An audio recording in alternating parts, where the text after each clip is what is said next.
Wondering seeds, plants can not move around. सबको पता है कि प्लांट्स जो होते हैं वो एक जगह से दूसरी जगह मूव नहीं कर सकते हैं। वंस दे ग्रो, एक बार जब वो ग्रो कर जाते हैं, they remain in the same place, वो हमेशा के लिए एक ही जगह पर रहते हैं।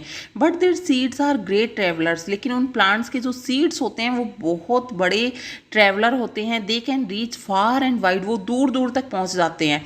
और कैसे पहुंच जाते हैं, तो चलो आज देखते हैं कि कौन कौन से वो एजेंट हैं जो सीड्स को दूर दूर तक ले जाने में इम्पोर्टेंट रोल प्ले करते हैं। तो देखो फर्स्ट पिक्चर में आप देख रहे होगे कि सीड्स जो हैं वो हवा के साथ में फैल रहे हैं। तो एयर जो है वो भी एक बहुत बड़ा एजेंट है सीड्स को एक जगह से दूसरी जगह पर ले जाने के लिए। कुछ सीड्स जो होते हैं वो इतने लाइट वेट होते हैं कि तेज़ हवा के झोंके के साथ में वो पेड़ से हटकर दूर हो जाते हैं और फिर जितनी दूर हवा उसे उन्हें ले जा सकती है उतनी दूर वो चले जाते हैं। तो एयर जो है वो फर्स्ट एजेंट, इसे हम काउंट करेंगे कि ये फर्स्ट एजेंट है जो किसी भी सीड को दूर तक ले जा सकती है। सेकंड पिक्चर में आपको दिखाई दे रही होगी कि एक डॉग है, उसके फर पे कुछ सीड्स जो हैं वो स्टिक हो गए हैं। तो कुछ सीड्स ऐसे होते हैं जिनमें हुक टाइप से स्ट्रक्चर होता है और ये आसानी से किसी भी क्लॉथ पे या फर पे स्टिक हो जाते हैं। तो ये एनिमल्स जो होते हैं वो भी एक जगह से दूसरी जगह इस तरीके से सीड्स को लेकर जाते हैं। या फिर आपने स्क्विरल देखा होगा, स्क्विरल क्या करती है, वो सीड्स को खाती है और जो नहीं खा जितनी को खाना है खा लेती है और बाकी को वो ज़मीन के नीचे दबा देती है। तो ऐसी जो एनिमल्स का बिहेवियर होता है वो भी सीड्स को दूर तक ले जाकर ग्रो करने में हेल्प करता है। फिर वाटर जो है वो भी एक एजेंट की तरह काम करता है। वाटर के साथ में कुछ सीड्स तैर कर दूर तक चले जाते हैं और अगर फिर उन्हें वहाँ पर सूटेबल कंडीशंस मिल गई ग्रो करने के लिए तो वो ग्रो करना स्टार्ट कर देते हैं। जैसे कि कोकोनट जो होता है वो पानी के साथ में तैरता हुआ दूर तक चला जाता है और अगर उसे सूटेबल कंडीशन मिल गई तो फिर वो वहाँ पे दूसरी जगह ग्रो करना स्टार्ट कर देता है। यहाँ कुछ क्वेश्चंस पूछे गए हैं, चलो देखते हैं वो क्या है। Have you ever seen any seed that can fly? क्या आपने कभी कोई सीड देखा है जो उड़ सकता है? तो हाँ, हमने डेंडिलियन के सीड देखे हैं या मैपल ट्री के सीड भी देखे हैं जो कि बहुत ही लाइट वेट होते हैं और हवा के साथ में दूर तक चले जाते हैं। या और भी जैसे मदार का पेड़ होता है उसके जो सीड होते हैं वो भी काफ़ी दूर तक चले जाते हैं एयर के साथ में। तो what is it called in your area? तो डेंडिलियन, मैपल, है ना, कॉटन वूल, तो ये कुछ सीड्स हैं जिन्हें हम जानते हैं। Look at your seed collection, guess how many of those could have travel by flying. तो बहुत सारे सीड जो लाइट वेट होते हैं वो इसी तरीके से उन्होंने ट्रैवल किया होगा। Look at the picture 2, this seed can not fly. तो पिक्चर 2 में दिखा हुआ है कि ये जो सीड हैं वो फ्लाई तो नहीं कर सकते हैं but it can still travel by sticking on the fur of animals और ऑन आवर क्लोथ्स। लेकिन फिर भी वो ट्रैवल करते हैं। कैसे ट्रैवल करते हैं? By sticking on to the fur, वो फर पे स्टिक हो जाते हैं या फिर क्लॉथ्स पे स्टिक हो जाते हैं और इस तरीके से वो दूर तक ट्रैवल करते हैं। In this way it gets a free ride, और वो इस तरीके से वो एक फ्री राइड करते हैं। Did you get any new idea from these seeds? Read how the idea of Velcro came to the George Mastrel। तो ये वो सीड्स हैं जिनमें देखकर जॉर्ज मेस्ट्रल जो है जिसने कि वेल्क्रो डिस्कवर किया था, उसे आइडिया आया वेल्क्रो बनाने का इन सीड्स को देखकर। तो देखते हैं आगे जॉर्ज मेस्ट्रल को क्या आइडिया आया। So let's read about the story of Velcro. तो वेल्क्रो इन्वेंट किया था जॉर्ज मेस्ट्रल नाम के एक व्यक्ति ने। वेल्क्रो आप सबने देखा होगा जो शूज़ पे लगा होता है या बेल्ट पे, बैग्स पे और बहुत सारे कपड़ों पे भी वेल्क्रो लगा होता है। वेल्क्रो एक तरह से चिपकाने का काम करता है दो चीज़ों को आपस में। और वेल्क्रो जो है उसका इंस्पिरेशन जॉर्ज मेस्ट्रल को कहाँ से मिला, तो ये एक बहुत इंटरेस्टिंग स्टोरी है। Let's read it. One day George menstrual came back from a walk with his dog. एक दिन जॉर्ज मेस्ट्रल अपने डॉग के साथ में वॉक करके वापस आते हैं। He was amazed to find, वो बहुत ही अमेज्ड हो जाता है ये देख के कि some seeds sticking all over his clothes and on his dog's fur. बहुत सारे सीड्स जो थे वो उसके कपड़ों पे सब जगह चिपके हुए थे और उसके डॉग के फर के ऊपर चिपके हुए थे। He wondered what made them stick. उसे बहुत ही आश्चर्य हुआ कि ऐसी कौन सी चीज़ थी जिन्होंने उन सीड्स को उनके कपड़ों पे चिपका दिया था। So he observe these seeds under a microscope, तो फिर उन्होंने उन सीड्स को माइक्रोस्कोप से देखा। He saw that the seeds had many tiny hooks, उसने देखा कि वो जो सीड्स थे उनमें बहुत सारे टाइनी हुक्स थे, विच गोट स्टक टू क्लॉथ्स और फर, जो कि किसी कपड़े से या फर से जो चिपक गए थे। This gave menstrual the idea of making Velcro, और इसी ने आइडिया दिया जॉर्ज मेस्ट्रल को वेलक्रो बनाने का। He made a material with similar tiny hooks, उसने एक मटेरियल बनाया जिसमें सिमिलर टाइनी हुक्स थे, दैट वुड स्टिक, जो कि चिपक सकते थे। Velcro is use to stick together many things, Velcro का यूज़ किया जाता है बहुत सारी चीज़ों को आपस में चिपकाने के लिए, clothes, shoes, bags, belts and many more. What a way to take inspiration from nature, तो कितना अच्छा तरीका है, नेचर से उसने इंस्पिरेशन लिया और एक नए चीज़ को इन्वेंट किया। अभी हमने स्टोरी पढ़ी वेलक्रो की कि कैसे जॉर्ज मेस्ट्रल ने नेचर से इंस्पायर होकर वेलक्रो इन्वेंट किया, और हमने देखा कि सीड जो है वो कपड़ों पे स्टिक होके कैसे एक जगह से दूसरी जगह तक ट्रैवल करते हैं। तो ये जो ट्रैवलिंग ऑफ सीड्स है इन्हें क्या बोला जाता है, इसे बोला जाता है seed dispersal. The carrying away of seed from the parent plant is called seed dispersal. तो जो पेरेंट प्लांट होता है उससे सीड्स का दूर हो जाना कहलाता है सीड डिस्पर्सल। अब हमने कुछ एजेंट्स की बात की थी, जैसे वाटर, एयर, एनिमल्स, बर्ड्स, है ना, और ह्यूमन बींग्स, ये सब जो हैं वो सीड डिस्पर्सल के कुछ एजेंट हैं जो सीड्स को एक जगह से दूसरी जगह ले जाने का काम करते हैं। अब यहाँ पे इसे हम आगे देखते हैं क्या लिखा है हमारी बुक में।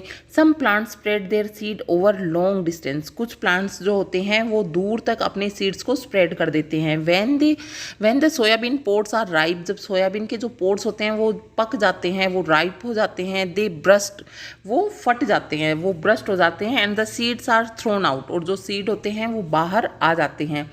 Have you ever heard their sound, क्या आपने कभी सीड पोड के फटने की आवाज़ सुनी है? थिंक वाट वुड हैपन, सोचो क्या होता होगा। If seed did not spread and remain at one place only, क्या होता अगर सीड जो हैं वो स्प्रेड नहीं होते, एक जगह से दूसरी जगह नहीं पहुंचते, तो क्या होता। तो देखो सीड्स जो हैं जिनके बारे में आज हमें पता नहीं है कि वो सीड कभी हमारे यहाँ नहीं होते थे, और आज हम उनके टेस्ट को एंजॉय करते हैं, हम उनके हेल्थ बेनिफिट्स लेते हैं, तो वो सीड अगर ट्रैवल करके हम तक नहीं पहुँचते तो कैसे हम उनका फ़ायदा ले रहे होते। तो यहाँ पे इसी के बारे में एक स्टोरी और है, हु केम फ्रॉम वेयर, कि कौन सा सीड जो है वो कहाँ से आया। Have you included human beings also in your list, क्या तुमने ह्यूमन बींग्स को भी अपनी लिस्ट में इंक्लूड किया है? हाँ, हमने ह्यूमन बींग्स को भी इंक्लूड किया है। हमने देखा जॉर्ज मेस्ट्रल जो है उसके कपड़ों पे भी सीड जो हैं वो स्टिक हो गए थे, तो वो भी तो एक ट्रेवलिंग एजेंट की तरह काम कर रहा है। ह्यूमन बींग्स जो है वो भी क्या हैं, वो भी सीड्स को एक जगह से दूसरी जगह ले जाते हैं। जैसे हमने मान लो कि कोई फ्रूट खाया और उसके सीड्स जो हैं वो कहीं फेंक दिए दूर, या हमने अपना कूड़ा जिसमें कि सीड थे वो फेंक दिया, तो वो कहीं ना कहीं दूर जाकर ग्रो कर जाते हैं। तो ह्यूमन बींग्स जो हैं वो भी एक ट्रेवलिंग एजेंट की तरह काम करते हैं सीड्स की। Yes, we also carry seeds from one place to another, हम लोग जो हैं वो भी सीड्स को एक जगह से दूसरी जगह पर लेकर जाते हैं, नोइंगली और unknowingly. We bring the seeds of plants that we find beautiful और यूजफुल। अब देखो हम कहीं भी जाते हैं घूमने के लिए और हमें कोई बहुत ही सुंदर सा पौधा मिल गया जिसमें सुंदर सुंदर फ्लावर्स हैं, या फिर कोई फ्रूट वाला प्लांट मिल गया, तो हम क्या करते हैं, हम सोचते हैं कि ये हमारे गार्डन में भी होना चाहिए, और हम वहाँ से उसे ले आते हैं। To grow them in our garden, हमारे गार्डन में उन्हें ग्रो करने के लिए। Later the seed of these plant spread to other places, और धीरे धीरे ऐसे ही जो इस तरह के जो प्लांट होते हैं उनके सीड दूर दूर तक फैल जाते हैं। Many years later people may not even remember that these plant did not grow here earlier, और बहुत साल पहले लोगों को ये पता भी नहीं होगा, ये याद भी नहीं होगा कि वो जो सीड हैं वो कहीं दूर से आए थे। They were brought from somewhere else, वो कहीं दूर से लाए गए थे। Do you know from where chillies came to our country, क्या तुम्हें पता है चिली हमारे देश में कहाँ से आया है? These were brought to India by traders, coming from South America. तो ये जो चिलीज़ हैं वो साउथ अमेरिका से जो व्यापारी आए थे वो अपने साथ इंडिया में लेके आए थे। Today we can not think of food without chillies. आज हम अपने खाने के बारे में सोच भी नहीं सकते बिना चिली के। तो देखा आपने, जो ह्यूमन बींग्स हैं वो भी एक ट्रेवलिंग एजेंट की तरह काम करते हैं सीड्स को स्प्रेड करने में। तो यहाँ कुछ क्वेश्चन जो दिए गए थे उनके आंसर लेने की हम कोशिश करते हैं। फर्स्ट क्वेश्चन था, think what would happen if seeds did not spread and remained at one place only. कि क्या होता अगर जो सीड्स हैं वो स्प्रेड नहीं होते और अगर एक ही जगह रहते तो एक आंसर मैंने आपको दिया था कि हम डिफरेंट टाइप के जो टेस्ट आज लेते हैं वो टेस्ट हमें नहीं मिलते। और अगर ये सीड जो हैं वो एक ही जगह गिरते और दूर नहीं पहुंचते जो पेरेंट प्लांट है उससे, तो और दूसरी प्रॉब्लम्स आती, जैसे कि जो पेरेंट प्लांट है उस के नीचे ही अगर सारे सीड गिर जाते तो वो उन्हें इनफ स्पेस नहीं मिलती ग्रो करने के लिए, उन्हें पूरे न्यूट्रिएंट्स नहीं मिलते, क्योंकि जो बड़ा ट्री है, जो पेरेंट प्लांट है, जो पेरेंट ट्री है वो सारे न्यूट्रिएंट्स को खुद अब्जॉर्ब कर लेता। तो उन्हें जर्मिनेट होने के लिए प्रॉपर कंडीशंस नहीं मिलती, सनलाइट प्रॉपर नहीं मिलती, एयर नहीं मिलती, पानी नहीं मिलता, तो वो प्रॉपरली ग्रो नहीं कर पाते, अनहेल्दी प्लांट्स होते फिर वो they would fail to germinate, वो जर्मिनेट होने से ही नहीं हो पाते। New saplings growing under a tree would not grow properly. तो जो छोटे छोटे प्लांट होते हैं जो बड़े ट्री के नीचे ग्रो करते हैं वो अच्छे से ग्रो नहीं कर पाते हैं। तो ये प्रॉब्लम्स जो हैं वो फेस करते seeds. Make a list of the different ways by which seeds are spread. तो डिफरेंट वे अभी हमने देखे, जैसे animals, humans, air, water, birds, ये सब क्या हैं, ये डिफरेंट वे हैं जो सीड्स को स्प्रेड करते हैं। डियर स्टूडेंट्स, अगर आपने मेरे चैनल को अभी तक सब्सक्राइब नहीं किया है तो सब्सक्राइब कर लें और बेल आइकन ज़रूर दबा दें ताकि जैसे ही नया वीडियो आए आपको नोटिफिकेशन मिल जाए। Let's read this poem to know which plant came from where. चलो ये पोएम पढ़ के देखते हैं और जानते हैं कि कौन सा प्लांट कहाँ से आया था। From South America long ago came a tomato, a potato and a green chilli.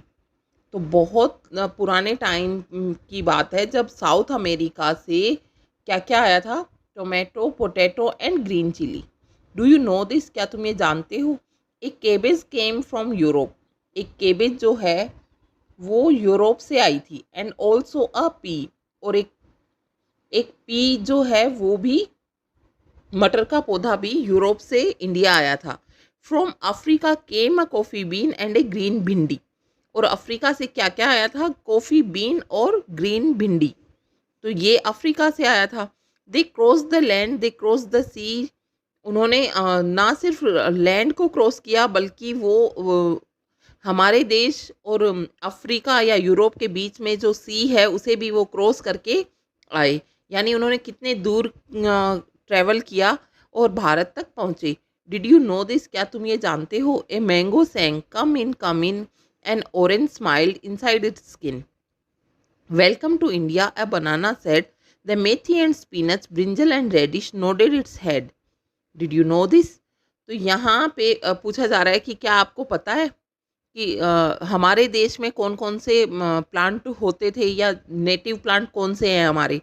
तो एक मैंगो, ऑरेंज, बनाना, मेथी, मेथी जिसे हम फेनुग्रीक भी बोलते हैं, स्पिनच या पालक, ब्रिंजल, बैंगन और रेडिश, मूली, नोडेड इट्स हेड। तो ये जितने भी फ्रूट या वेजिटेबल हैं ये इंडियन हैं, इनका नेटिव जो कंट्री है वो इंडिया ही है। और बाकी जो हमने अभी पढ़ा जैसे पोटैटो, टोमेटो, ग्रीन चिली, ये साउथ अमेरिका से आए, कैबेज यूरोप से आया, मटर भी यूरोप से आया और अफ्रीका से कॉफ़ी बीन और ग्रीन भिंडी आए। तो आज ये सब हमारे फूड का एक इम्पॉर्टेंट पार्ट है। हम डेली रूटीन में इनका यूज़ करते हैं और इनके बिना अपने खाने को सोच भी नहीं सकते। हम सोच सकते हैं कि ग्रीन चिली के बिना हम हमारा फूड का टेस्ट कैसा होगा। तो हमने देखा कि बहुत सारे ऐसे प्लांट थे जो विदेशों से भारत में आए और यहाँ पे आने के बाद आज हमें पता नहीं है कि वो कभी हमारे फूड का पार्ट नहीं होते थे। तो ये था हमारा स्टोरी ऑफ सीड्स। जिसमें हमने जाना कि कौन सा सीड कौन सी कंट्री से आया